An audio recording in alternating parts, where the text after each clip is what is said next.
കേരള ഹജ്ജ് committee അംഗം അനസ് ഹാജിക്ക് ജന്മനാടായ പല്ലാരിമംഗലം അടിവാട് സ്വീകരണം നൽകി. കേരള ഹജ്ജ് കമ്മിറ്റി അംഗമായി രണ്ടാമതും തെരഞ്ഞെടുക്കപ്പെട്ട അനസ് ഹാജി അരൂർ കോതമംഗലം താലൂക്കിലെ പല്ലാരിമംഗലം പൈമറ്റം സ്വദേശിയാണ്. സാമൂഹിക, സാംസ്കാരിക, സാമുദായിക സംഘടനകളിൽ പ്രവർത്തന രംഗത്ത് നാട്ടിൽ സജീവ സാന്നിധ്യമായിരുന്ന ഇദ്ദേഹം 2 പതിറ്റാണ്ട് മുൻപാണ് ആലപ്പുഴയിൽ വ്യവസായ രംഗത്ത് സജീവമായത്.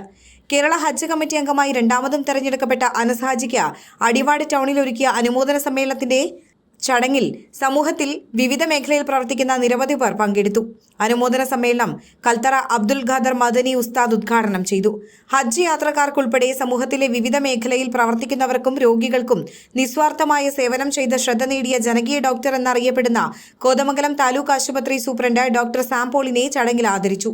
CA മൂസ മൗലവി അനുഗ്രഹ പ്രഭാഷണം നടത്തിയ ചടങ്ങിൽ NP Shah Jahan, AP Muhammad, Shaji Muhammad, PK Moidu, MM Aliyar, PM Nawaz, PM Shamjal, വിവിധ മഹല്ല് ഇമാമുമാർ, മഹല്ല് ഭാരവാഹികൾ, രാഷ്ട്രീയ, സാമൂഹ്യ, സാംസ്കാരിക രംഗത്തെ പ്രമുഖർ തുടങ്ങിയവർ സംസാരിച്ചു.